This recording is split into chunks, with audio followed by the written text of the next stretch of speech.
Bienvenida a Puertas Abiertas. Mi nombre es Sofi y creo en el poder del hogar para transformarnos y mejorar nuestros días. Nuestra casa es mucho más que un lugar, es el reflejo de cómo vivimos y cómo nos sentimos. En este podcast hablamos de organización, decoración y bienestar, pero sobre todo de cómo hacer que nuestro hogar sea nuestro aliado y nos ayude a vivir mejor. Porque cuando nuestro espacio esté en equilibrio, nosotras también. ¿Empezamos?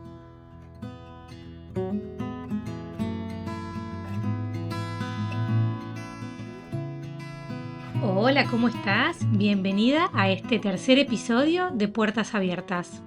Hoy vamos a hablar de un tema que a mí me apasiona, porque siento que muchas veces se asocia solamente con el trabajo, pero que en realidad se puede e idealmente debería aplicar a todas las áreas de la vida. Vamos a hablar de la productividad. Ahora te pregunto, ¿qué significa para vos ser productiva? Si buscamos la definición de productividad en el diccionario, diría algo así como la capacidad de producir más en menos tiempo. Pero hay algo que no se plantea ahí y que para mí es clave, que es la elección previa de qué cosas hacemos y qué cosas dejamos de hacer.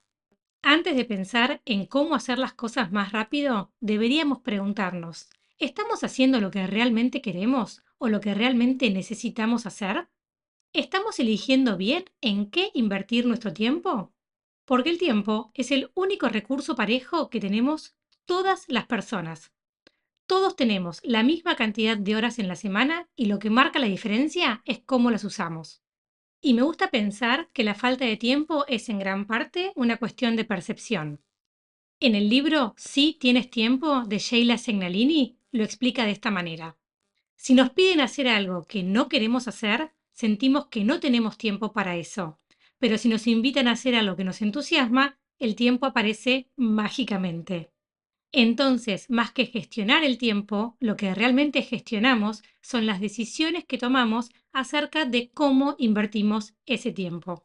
Pero también entra en juego otro tema importante, que es que siempre que hablamos de estos temas nos referimos a lo que nos marca el reloj. Pero ¿qué pasa con nuestros tiempos internos? Porque hay dos maneras de percibir el tiempo, el del reloj y el biológico. El del reloj es el que marca nuestras agendas, es el que nos dice que tenemos que trabajar de 9 a 5 o que el almuerzo es a las 13. Pero el tiempo biológico es otro, es el que responde a nuestros ritmos internos, a nuestras energías, a los momentos del día en los que nos sentimos más activas o más cansadas. Muchas veces intentamos forzarnos a cumplir con el tiempo del reloj sin escuchar nuestro propio tiempo biológico y eso nos juega en contra. En mi caso, por ejemplo, durante muchos años fui una persona nocturna. Cuando estaba en la facultad, siempre me quedaba hasta tarde estudiando, sintiendo que la noche era mi mejor momento de concentración. Inclusive en mis primeros años de casada, me acuerdo de burlarme de mi marido por lo temprano que se acostaba, cuando ahora hago exactamente lo mismo que él. Pero cuando nacieron mis hijas e intenté seguir un poco con ese ritmo, me di cuenta de que me estaba aferrando a algo que ya no funcionaba para mí. Intentaba ser productiva de noche, pero llegaba agotada. Con el tiempo entendí que ahora mi mejor momento del día había pasado a ser la mañana.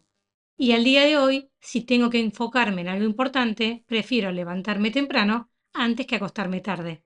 Incluso con el tiempo descubrí que si no desayuno y hago ayuno hasta el mediodía, me siento mucho más lúcida para trabajar.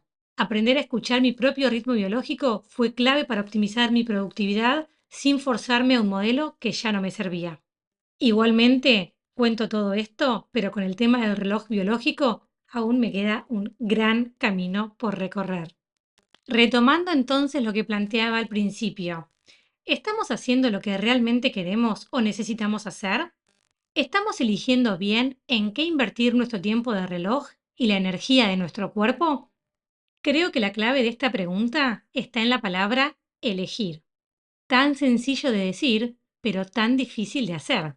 Y para ejemplificarlo, me gusta mucho una metáfora sobre el malabarismo que hace Steven Bartlett en su libro Happy Sexy Millionaire. Él es un emprendedor e inversor británico que está detrás del podcast Diario de un CEO. Pero a mí su historia me gusta no por su podcast, sino porque es una persona que nació en Botsuana, creció en Inglaterra, tuvo problemas con los estudios, robó para comer, pero a pesar de todo eso, a los 23 años se hizo millonario con la creación de Social Chain, que es una empresa dedicada al marketing y a la comunicación social. Les cuento esto de su historia como dato de color porque siempre son como muy motivadoras las historias de los que empezaron con nada y realmente alcanzaron mucho. Pero justo este libro que escribió trata un poco sobre eso, sobre cómo él esperaba que cuando se convirtiera en millonario su vida iba a ser súper fantástica, pero de golpe se dio cuenta que no era tan así. Pero no me quiero ir por las ramas contándoles la vida de Steven. Lo que sí les quiero contar es que él habla del malabarismo, de cómo es parte de nuestra historia, ya que hay pinturas egipcias de personas haciendo malabares de hace más de 4.000 años. Y él dice, el malabarismo depende de una variedad de factores limitantes, la velocidad de las manos, la precisión, el espacio en el aire y el tamaño de la mano humana, porque necesitas poder sujetar cierta cantidad de pelotas. Además, cuantas más pelotas hagas malabares, más alto tendrás que lanzarlas para crear el espacio necesario y evitar así colisiones en el aire, lo que requiere aún más precisión, velocidad y, en el mejor de los casos, manos aún más grandes. Debido a estos factores limitantes, los físicos estiman que es casi imposible para un adulto hacer malabares con más de 14 pelotas, que es el récord mundial indiscutido. Cualquiera que haya intentado hacer malabares con más de 14 pelotas siempre ha fracasado. Steven dice, para mí, esto siempre ha sido una hermosa metáfora de la vida. Hay un límite fundamental a la cantidad de pelotas que podés manejar al mismo tiempo. Así que tenés que elegir cuáles querés sostener y cuáles son las más significativas para vos. El esfuerzo insensato de intentar hacer malabares con todas las pelotas solo llevará al fracaso. Y las pelotas que elijas sostener se volverán significativamente más valiosas porque fueron elegidas a costa de todas las demás que simplemente no podías sujetar. Entonces te pregunto, ¿cuáles son tus pelotas? 14 suena a un montón, pero creo que el punto se entiende. Tenemos que poder elegir. Y no solo importa elegir bien qué pelotas queremos sostener, sino también asegurarnos de que no estemos dejando pelotas a medio camino.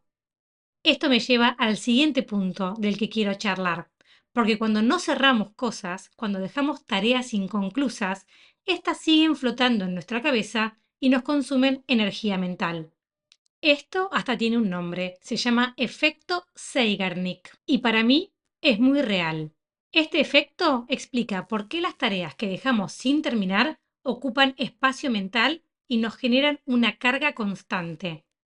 Cuando algo queda a medio hacer, nuestra cabeza lo mantiene en un estado de alerta, como un recordatorio permanente que nos drena energía. Me gustaría invitarlas a pensar, cuando tenemos demasiadas cosas abiertas, nos sentimos sobrepasadas, ¿o no? En cambio, liberar espacio cerrando pendientes nos da claridad. Nos permite concentrarnos mejor, descansar más y recuperar esa sensación de control sobre nuestro día. Esto en nuestras casas nos pasa todo el tiempo. Por ejemplo, ponemos la ropa a lavar, pero no la guardamos y entonces cada vez que pasamos por el lavadero sentimos que hay algo pendiente. O cuando dejamos un email a medio responder y aunque sigamos haciendo otras cosas, ese mail sigue ocupando lugar en nuestra cabeza. El problema no es solo la tarea en sí, sino el ruido mental que nos genera. Porque cada asunto inconcluso es una distracción que nos roba energía.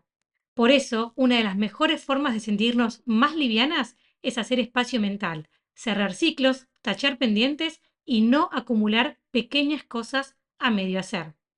Les tiro también, a modo de dato de color, que el efecto Zeigarnik lo descubrió una psicóloga y psiquiatra que se llamaba Bluma Zeigarnik en la década de 1920.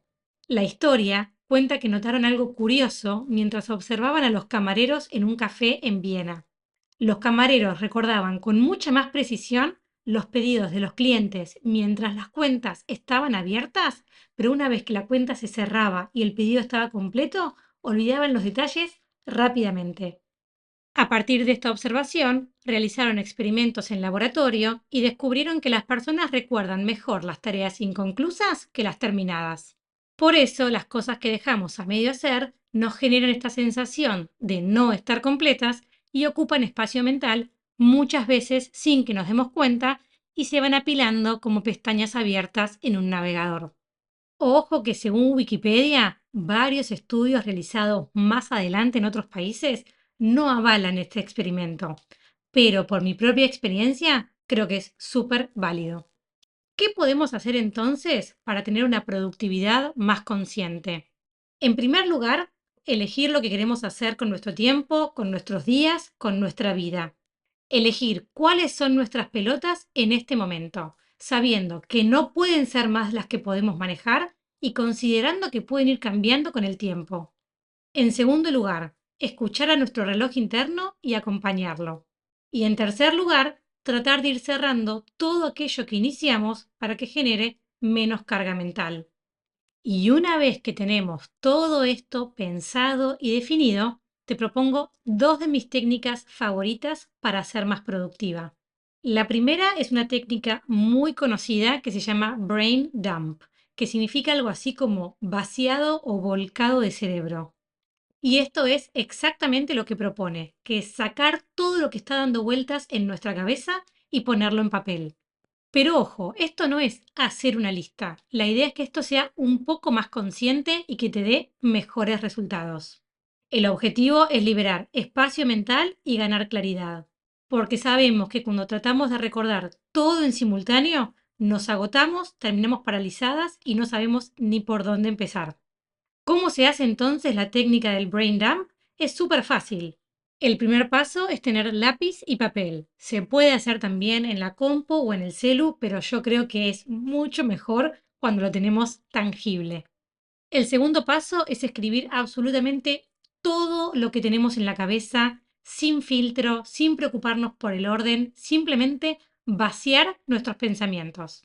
Puede ser desde comprar leche hasta presentar tal informe en el trabajo o planear las próximas vacaciones. No importa qué tan grande o chico sea el pendiente, todo lo que esté ocupando espacio mental va a la lista. Y el tercer paso es que una vez que ya descargamos toda la mente, organizamos las tareas por prioridad. Podemos usar un sistema simple, como ponerles números del 1 al 3. Entonces ponemos prioridad 1, lo que hay que hacer sí o sí en la próxima semana. Prioridad 2, lo que es importante pero puede esperar un poco. Y prioridad 3, las cosas que podemos delegar o hacer más tranquilas cuando haya más tiempo. El simple hecho de escribir las cosas en un papel ya nos genera alivio. Es como decirle a nuestra mente, tranquila, ya no hace falta que te acuerdes de todo esto porque está anotado. Y lo mejor es que una vez que lo vemos escrito, podemos elegir qué hacer en lugar de sentirnos abrumadas por todo lo que tenemos que hacer. Para mí es una técnica súper sencilla, yo trato de hacerla todos los domingos o los lunes a la mañana y me da claridad para toda mi semana. Y la segunda es una de mis técnicas favoritas, les he contado en varias oportunidades que la uso mucho y realmente me parece que me ha cambiado mucho la manera de trabajar. Porque como trabajo de manera independiente y suelo tener varios proyectos abiertos, de esta manera me puedo ir organizando para dedicarle a cada uno el tiempo que se merece y no andar perdiendo tiempo cuando salto de uno al otro. La técnica se llama pomodoro, que sería tomate en italiano. Dicen por ahí que nació por esos temporizadores de cocina con forma de tomate. Bueno, que nació de ahí. Y lo que se trata de hacer es de dividir el tiempo en bloques de trabajo de 25 minutos que se llaman pomodoros. Estos bloques de trabajo van seguidos de pausas que son cortas de 5 minutos y después de 4 pomodoros tomamos una pausa un poco más larga. Esta técnica ayuda a que nos enfoquemos en una tarea a la vez, evitando distracciones y reduciendo de esta manera la fatiga mental que nos da estar cambiando todo el tiempo lo que estamos haciendo. Además, funciona perfecto para aquellas personas que tienen la tendencia a postergar tareas grandes, porque como las dividimos en tiempos cortitos, se vuelven mucho más manejables. De más está decir que cuando uno está en un pomodoro no puede tener distracciones, hay que pedirle a las personas que nos rodean que no nos hablen y tampoco podemos acceder ni a WhatsApp ni a redes sociales, nada que nos distraiga y que nos aleje de nuestro objetivo que es la concentración lo más plena posible.